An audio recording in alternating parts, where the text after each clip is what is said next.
Welcome to XConnect the show. My name is Karim Kanji. We are here filming and taping in the center of the universe, Toronto, Ontario, Canada, here at the BNotions/Hearth TV studios.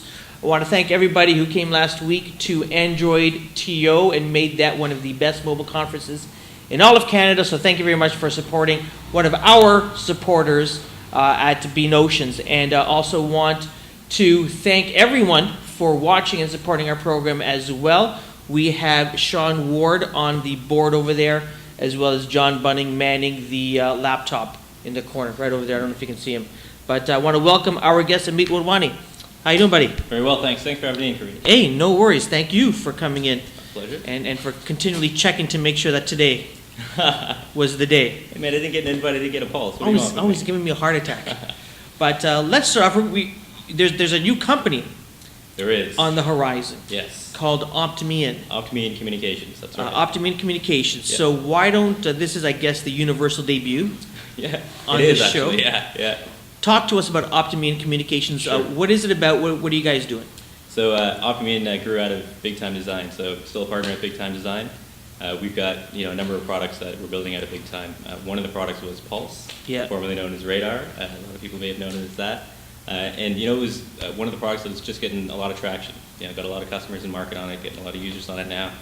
And so we said, this thing is getting the attention. In order to get this thing the attention that it needs, it's got to be in its own entity. Because there's too much design work that we're doing, too much development work that we're doing, and you always put client work first, right? So we tended to put off some of the updates and some of the things we wanted to do to Pulse because of all this other work that was coming in. So we said, look, if we want to give this thing the full force and effect, got to put it to its own company. So the name of it, Optimian Communications, is all around. It's all about the permission-based, trusted communications from brands to their fans. Yeah. And as you know, it's multi-channel messaging. So we allow customers to subscribe to messages through email, Facebook, Twitter, SMS, or RSS, whatever the preferred channel is. They choose the messages that they want to receive and the platform they want to receive it on. For our customers, for our clients, the brands that we work with, they then have one platform to send out their messages to an engaged audience across all platforms at once. So you used the word there, engagement.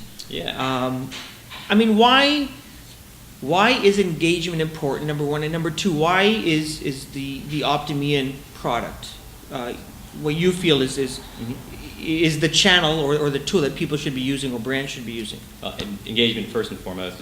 If you're not getting to customers, if you're not reaching them, they're not engaging with your products or services, they're less likely to come into your place and consume your services, right? So engagement can be a couple things to different people, right? You can be that conversation, that interaction that you're having with customers, understanding what it is they like about your products, what they don't like, getting them to share your messages around, all that kind of thing. But it's also about giving them the things that they want through the platforms they want to receive them through. So someone can engage with their message simply by reading blog posts. They don't necessarily have to engage with you in a conversation. Yeah. So to us, the important thing was getting that message to the user, being able to get through to that user on their preferred communications platform. We know that email is a trusted channel. It's a traditional channel for people to communicate through. But what we see in the market is more and more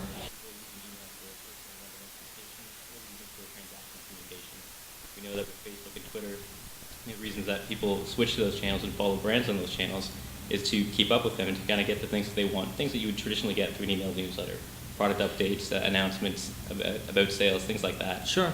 So if they're turning away from email and onto these social channels, we said, well, there's got to be a better way to get through to these people and to reach them, with the messages that they want through these channels. The challenge that we saw though was as more and more brands joined these channels and started to produce their status updates and their Facebook posts, those feeds got really crowded. So the average Canadian, the last stat I saw was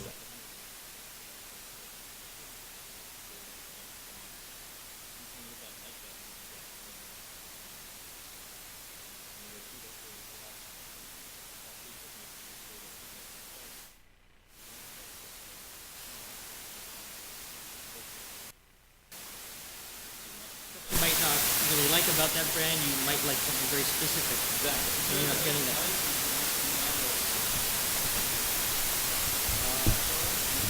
It is on. And on. It is on. Someone messaged you that there's no audio?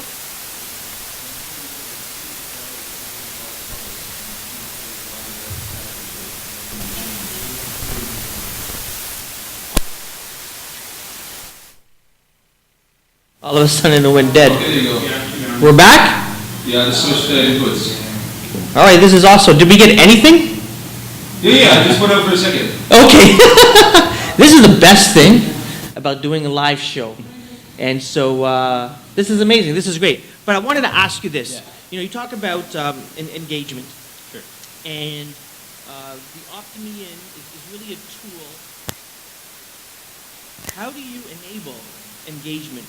Well, it's so ours is, you're right, it's all about messaging, and it's about private messaging. Yeah. So delivering that message to an inbox, if you will. Yeah. Whether it's through SMS, an SMS message, through an email message, through Facebook to a private messaging application, or through Twitter as a DM. Mm-hmm. Now, the engagement is, you send that initial message, that message that you want your users to receive. They can then choose to engage however you serve up that message. So through Twitter, for example, you're sending through an action URL. It's really about giving that user a call to action. Yeah. They can engage by going to your site. You can drive them to a YouTube video. You can drive them to your Facebook page, your Facebook application, and give them the invitation to start that engagement. Right? But you can also have that two-way dialogue. You can have that if you receive a message as a DM through Twitter. Yeah. You can reply back through Twitter and have it as a private conversation that takes place between the brand and the customer. Sure. With Facebook, you can't do direct messaging back and forth through the messaging application. Facebook just doesn't allow it. But what you can do is steer that user towards one of the channels where they can engage with you. So steer them back towards your wall. Steer them towards an email address. Steer them towards your customer service site. Yes. Whatever the case may be. Interesting. So let's take a step back in terms of, you and I first met maybe a couple of springs ago. It was an XConnect event. Yes. Yeah. Was it Sports Connect? Yeah, I Sports believe Connect. you were there. Yeah. And you weren't part of the big time. Not yet. Family. I was just getting introduced to the big time family. Yeah, but you had a marketing agency, I believe. I did. So, you want the full history? Yeah, so kind of like where, how did you get started with the team, and what's a little bit about your background? Yeah. So, I was working for Hewlett Packard. I spent over 5 years working for HP. Okay. The last year was I worked in Bangalore, India. And when I came to entrepreneurial itch, but it wasn't the right time for me. Sure. I knew that I wanted that professional work experience. So I went and found a tech company I wanted to work for, and I got in. Yeah. When I was in Bangalore. So you and Steve Jobs have something in common. Sure. He started off at HP too. Did he really? Yeah. There you go.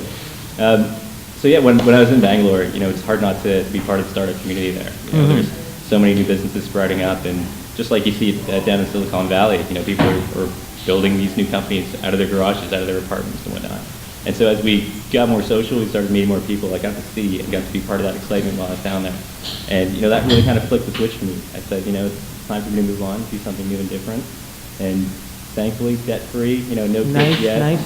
So it was the right time for us to do it. So Claire and I came back to Canada, and it was like, great, where do I start? What do I do? Because when you're inside a company like that for so long, you quickly realize that your entire network is based inside that company. Sure. Internally facing. So all of my contacts were inside of HP. So yeah, I started the agency because I said, look, I've got this experience. I know marketing, I know market research, and I've got analysis. I can do this kind of work for other people while I look for that startup to work with. And so that's exactly what I did. So I started working in IT consulting work. Yep. And getting my feet out into the community here in Toronto. The XConnect events were a great place to meet people and see what's going on, get up to speed and stuff. We fixed the mic. We're good. All right. Continue. So yeah, I happen to be doing a study on social media tools for the enterprise. I was writing it for the Toronto Product Marketing Association. Okay. And at that point, I had just hooked up with the guys at Big Time. We traded some notes back and forth. And so I was telling him about this tool. I was telling Karim about this study that I was doing. And he said, well, we've actually got something that we built as well. Like, maybe you should take a look at it. So I said, yeah, tell me all about it. Let's see what it's about. So he gave me the demo for what at the time was Radar. Yeah. And I said, hey, listen, I just did this full study. I don't see anyone else doing what you guys are doing here. Yeah. What are your plans to get this into market? I said, well, actually, that's what we're trying to do right now. Yeah. It was him and Trevor who built it. Trev, obviously, the developer. Yeah. Karim, designer, running his own business, running Big Time. They needed someone to help get that thing to market. Sure. So having that background in market research, the first thing I did was called up marketers. I went through LinkedIn, sent out those expertise requests, and just talked to people and said, hey, listen, this is what I'm doing. I'm doing this study as well. Here's a new tool that I'm evaluating. can we chat about it? Yeah. And got a lot of excitement out of it. Okay. A lot of people were saying, hey, this is new, this is different. You're actually getting through to a user on these social channels. You can give us metrics that we're unable to get right now. And yeah, this is interesting. Tell us more about it. So that was kind of all the validation I needed. So at that point, I said, hey, listen, guys, let me set up some meetings. Let's try and sell this thing. Sure. So went out to market, set up some interviews, set up some customer meetings, and got great feedback. In fact, we got our first couple customers within a couple of months, which was just fantastic. Who were some of these guys? I don't know if you can say who were some of these. So some of them I can. So Consumer Vision is one of them. Consumer Vision, all right. And then we started working with RBC's innovation team. Royal Bank? Yep. Okay. So we did a program for their student banking competition. Fantastic. So, having guys like that say, yeah, you guys are on something really interesting here. You're solving a problem that we absolutely have in the marketplace right now.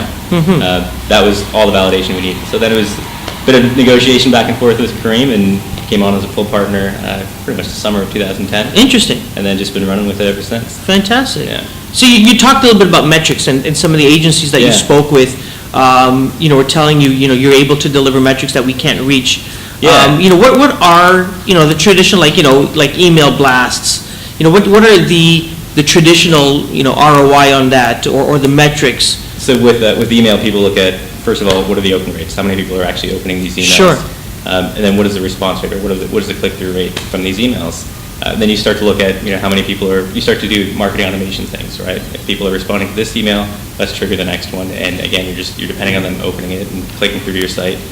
Once they get to your site, you're tracking them through to conversion. What do these people do with this message? Once they land on our page, are they sharing it around? Are they converting the way that we want them to? So when it comes to the social channels, there really was no such thing as open rates, right? You're doing a status update, you're broadcasting it to a public feed, and you're looking at click-throughs at best. If you're using a tracker like a Bitly or some service like that to track your clicks and your responses, and then you're looking at comments and retweets and activity like that. But what we are doing that's different is delivering it as a direct message. So it's, again, similar to delivering that message to an inbox on the social channel. Yeah. So what we're able to track is, how many users are reading that specific message. We also know which users are opening those messages on social channels, which is not something that you can do with traditional broadcast status updates. We can track how many people are sharing your messages, who's sharing your messages, so that you can then reward those people who are your best advocates. These are some of the things that you couldn't do previously.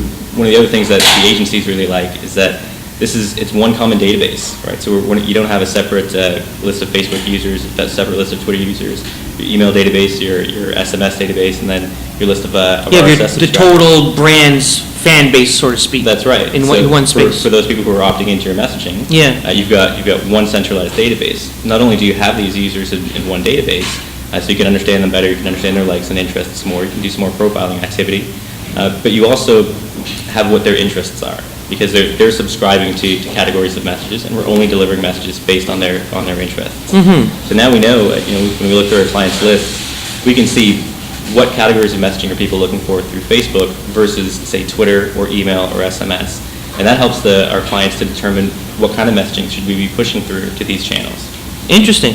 It's very interesting because I've always been very curious about how brands and agencies react, or what are they thinking about when they put together a specific, let's say, Facebook strategy or a social media strategy. And I'm thinking, there's probably a larger percentage of your users or the people that you want to reach that probably are not active or heavy users of social media.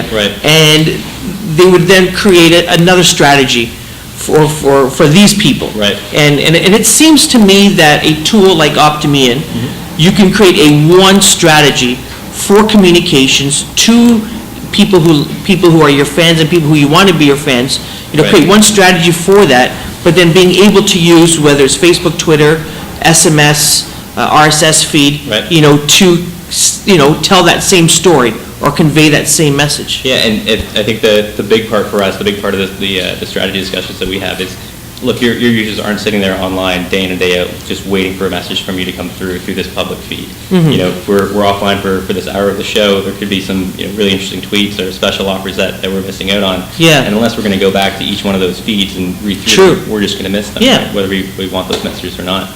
So the strategy with Pulse, with Optimian, is to get the message to the user regardless of when they choose to log in. So if they come back to Facebook 3 days later, 4 days later, whatever the case, they've got a notification from a branded application that's branded for our client that says, there's a number of new messages waiting for you based on your subscription settings. Yeah. So the user can then go there, they get all the messages that they were interested in sitting in that one inbox waiting for them. So that's a big part of the strategy for the social channels. In terms of what you like, what kind of campaigns you can have around that. Yeah. Think about sales, special offers, weekly events, new product announcements, things like that you want your users to know about. Users who know your brand, like your brand, want this kind of messaging. So you want to put it in their hands so that at their leisure, they can read your messages and then take the actions that we hope they'll take. Things like sharing it around, clicking through, watching our videos, coming to our site, and ideally coming to our site and making a transaction or coming in store to make a transaction. Interesting. I'm curious whether you're able to speak to any case studies or any success stories that you've heard from clients in terms of, what they've seen as a result of them starting to use your tool. So I'll speak generically because Sure. we have clients based on certain verticals. So part of our strategy has been to show that this tool works across different verticals. It's not a single channel solution. So we haven't been once we establish a beachhead in a certain vertical. Sure. We go on and move on to the next. So some of them are all of them right now are specific to verticals. So in terms of some of the response rates that we're seeing, one of our customers they run studies and they need people to come in and participate in focus groups. Yeah. And this is in the market research vertical. And they're seeing a tremendous success rate. So previously, blasting out emails and hoping that people respond, getting on the phone, making the outbound phone calls, putting up advertisements both on the free channels like Facebook and Kijiji and Craigslist, but also paid advertisements in newspapers. So expensive multi-channel strategy with Akamai, and they're able to deploy a form on their website. Users come in, sign up for the kinds of studies they want to participate in, Sure. and then choose a channel to be notified through. What they're seeing now is rather than 1, 2, or even 5 days before they're getting responses back from people, they're finding studies that are filling up within hours. Interesting. Or within 24 hours or a couple days, they've got the entire study full and they're able to pull it down, bring those people in, and then start the next study. So they've been quite happy with that. Some of the other use cases that we know that people tend to look at response rates between anywhere between 14, 16, even 24% would be a good response rate. One of our clients who has a younger demographic that they're serving actually saw a 264% response rate throughout their campaign. Wow. So we wanted to dig in and see, what was driving that response. How do you get more than 100? Well, yeah, so how do you get more than 100 people, right, or 100%? What happened was people were sharing their messages around, and so we were able to see which messages resonated with people, which ones they were sharing, and then which users were sharing those messages that was driving the activity that they wanted.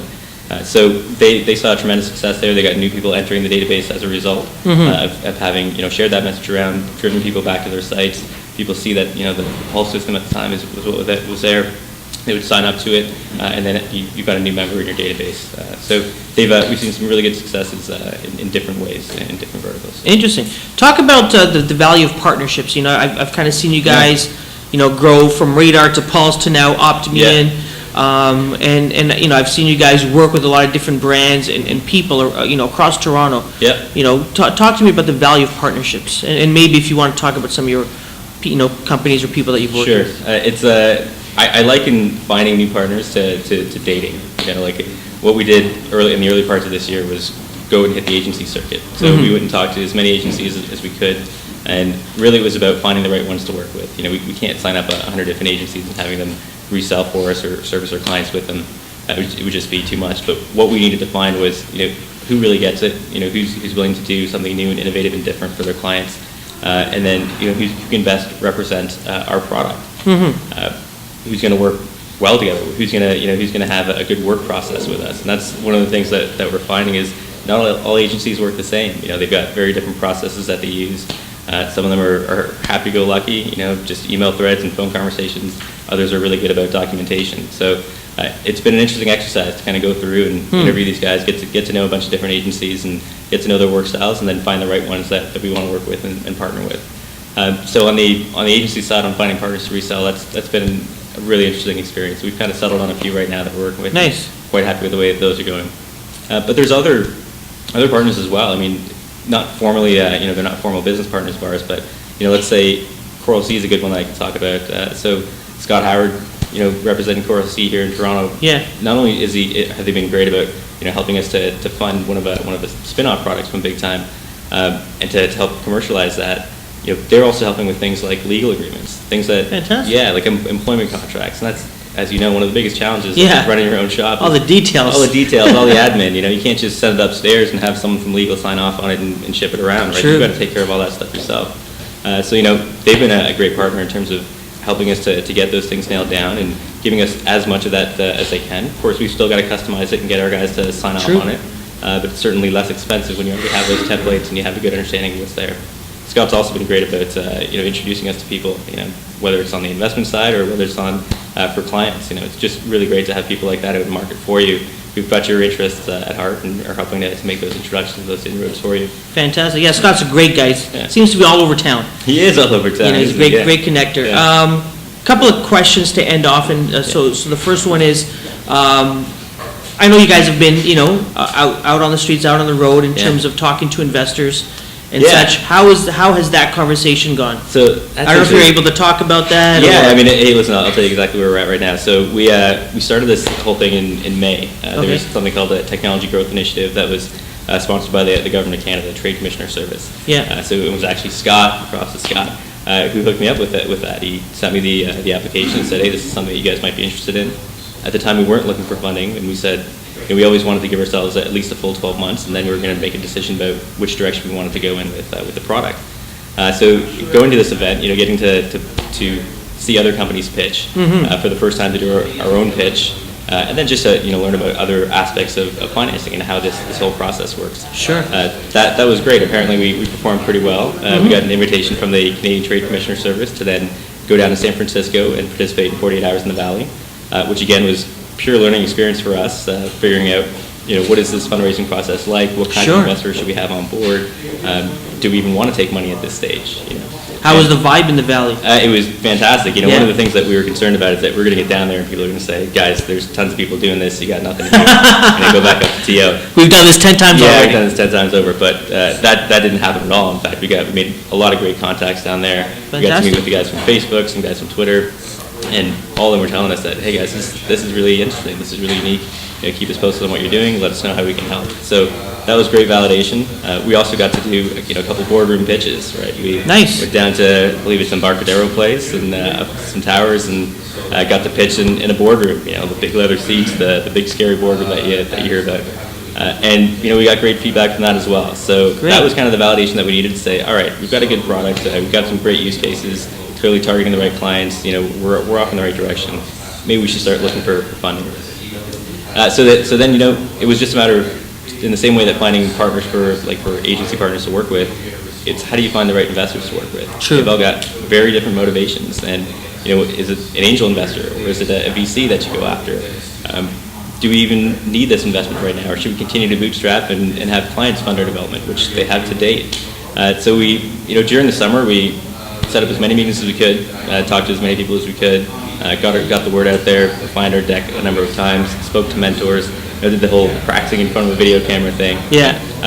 And then, come September, we landed a couple new clients by that point, and more client funding was coming in. Sure. So we actually took a step back and said, we have more of a responsibility to serving these clients right now than to go out in the street and to get these investment funds. Conversations were going well, but we needed to focus on this. We were making the decision to split Pulse off into its own company and talking me in, and then all the associated paperwork and legal work that goes around with that. So we kind of took a step back and said, maybe we should reevaluate how much we're looking for and when we need it and how much we need. And we're still in that phase right now. We've got a couple of big client launches coming up this month, some awesome new updates coming up this month as well. And so we took a step back from looking for funding and said, look, we're going to nurture the relationships that we have. We're going to keep our eyes open for the right kind of investor, but it really is coming down to finding that right investor or those right investors for us. Because one of the things that was so frustrating to me was at the VC level, it was always, you guys got to dumb it down. Focus on one part of this product and focus on this one thing and do it really well. Focus on this one vertical, and that just didn't really jive with our strategy. So obviously we took that feedback. We looked at it. We looked at it again. We looked at our plans again. We talked to it with our advisors and said, just because these guys are telling us that, just because they want us to go off in this direction, doesn't mean that we should. Yeah. And we shouldn't let this hype and the excitement about getting funded influence how we want to run and grow this business. Interesting. So we've reevaluated. We're set on our strategy now. We know exactly what we want. We know exactly what we need and when we need it. The nice thing is we don't need the funds right now. So, and of course, that's the best time to be looking for funds. Absolutely. So we're kind of in a nice spot. You know, we don't have to aggressively pursue it. You know, we're paying our bills. We're hiring our first developer. Kind of middle of this month, that'll be another great announcement. Thank you.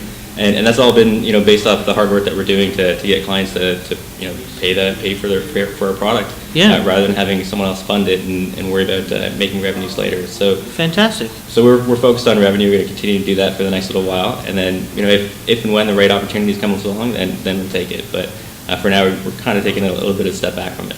Excellent. Listen, congratulations on everything that's gone on. It's I know you and I chatted before this, and you said, what kind of questions are you going to ask? And I didn't tell you anything. I was waiting for the curveball. I said, well, just chat. Yeah. And so we chatted, and you chatted more. And so I appreciate your honesty and all the details that you've given this morning. So thank you very much for coming by. Ameet Wadhwani,